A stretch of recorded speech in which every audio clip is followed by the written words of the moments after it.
Hi, I'm Patrick Convery. He's Joe Mullings, and this is the Dirty Dozen.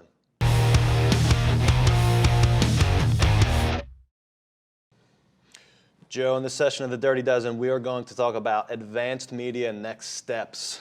I work with a lot of MRINetwork members who they've been pretty active on social media. And they see what we're doing here through video and podcasting and the breadcrumbs you push out every day, and they want to become more active. And as we talked about previously, media doesn't have to be video and podcasting. It's about getting your message out to the masses. And simple isn't bad, bad is bad. So I want to throw that out there again. But we do have some firms, and they have the in-house resources, some of them don't. But they are determined to start creating video. They have an interest in creating a regular podcast. What is your advice to those firms who think they're ready to go? What's the first step they should take? So the first question you need to ask yourself is, what is your goal of the piece? Yeah.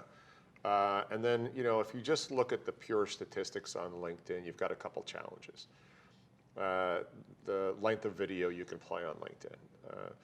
In my experience, anything more than 60 to 90 seconds has a major drop-off rate. So be careful about that. Make sure you're putting out content for value to the market, not for your ego. You can certainly do a 30-minute podcast, pop it up on your YouTube page. You certainly want that for metrics and long form, but you should probably look at a 20 to 30-minute podcast and be able to get 6 shorts out of that. And again, more important than the video itself on the shorts is going to be the breadcrumb you associate with that video. So video is an asset you should absolutely deploy. What you have to be careful of is make sure that audio on your video is really good. A quick example, if you're walking into a room and you've got a static picture but the audio is clear, you'll stay in the room and you'll listen and watch. If you walk in and you have a crystal clear, killer 4K image, and the audio sucks, you're going to walk out of the room and stop listening. So you need to make sure that your audio is really, really good. And then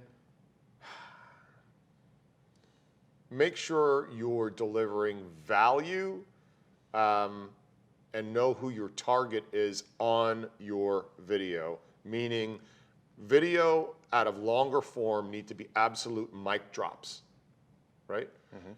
And what we've just started doing, and I don't want to forget this, is we no longer have front-end bumpers on our videos. We are going right into our videos on the LinkedIn feed. So you don't want to waste 5 to 7 seconds coming in with the announcement, as we had did, of what the piece is. People want to jump right into it. Yeah, you only have 2 seconds to grab somebody's attention. So unless they're a diehard follower, then they'll listen. But if you're just starting up and you don't have any diehard followers, you need to jump right into the video. For our offices who want to start, I'm going to use the podcasting example because I just had this conversation with one of our firms. My advice is take a look at the activity and the profiles of the people who will be part of that podcast. So if you have 3 of your AEs who want to get together and they want to sit down once a week and record this content, I would challenge you to look at what they're doing already and have they consistently been delivering content? Are they consistently interacting with other people on social media? Because if you can't simply rework the headlines and post content a few times a week, I do not believe you're going to be able to put together a podcast on a regular, consistent basis. And I think consistency is key. There's nothing worse, and I see it all the time when it comes to marketing efforts. We get gung-ho, ready to do it. It could be a newsletter.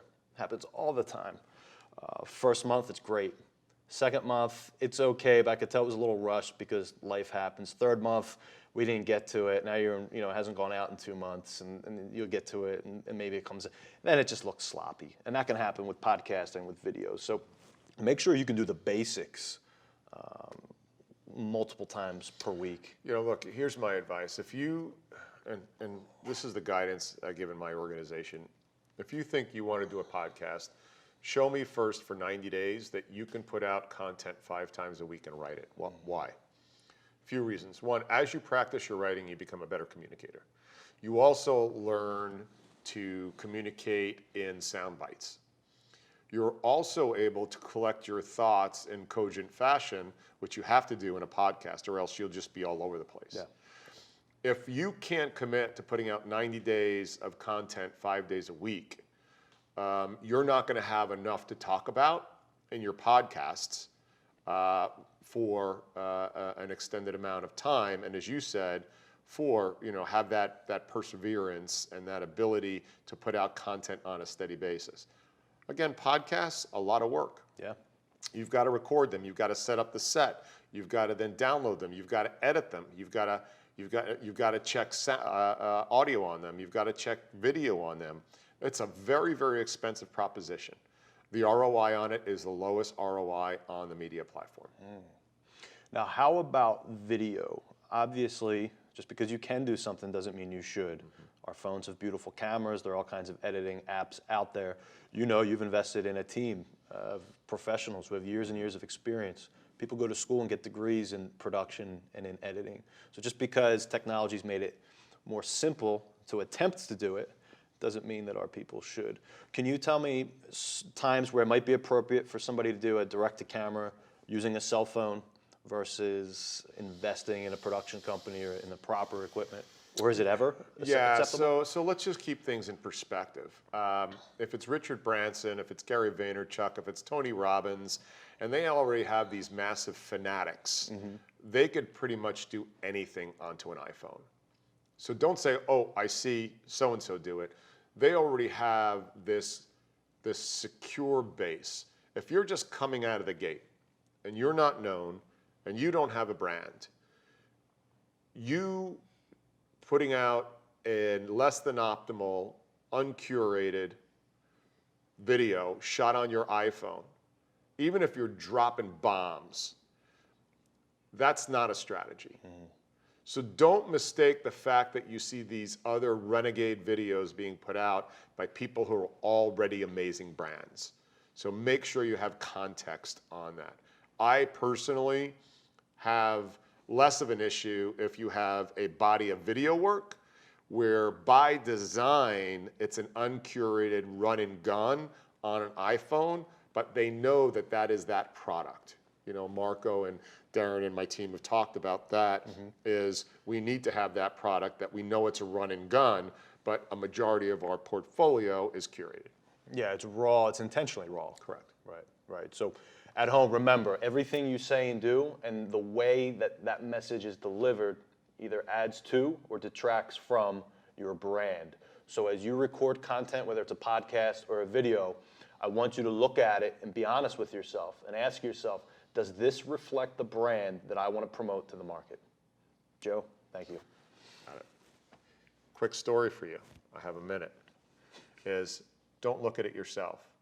Have your spouse look at it. I made my first video, very first video in my home office. I set up the 4K camera. I talked to the camera. I downloaded it to my laptop. I ran in the house to my wife. I showed it to my, check this out. My wife looked at it. She's like, you look like a moron. You need to call your nephew who just graduated from Massachusetts Film Institute or wherever it was and get a real videographer. That's the truth. Wow. Now you can take it out, Pat. All right. Joe, thank you. Those are advanced media next steps. This is the Dirty Dozen.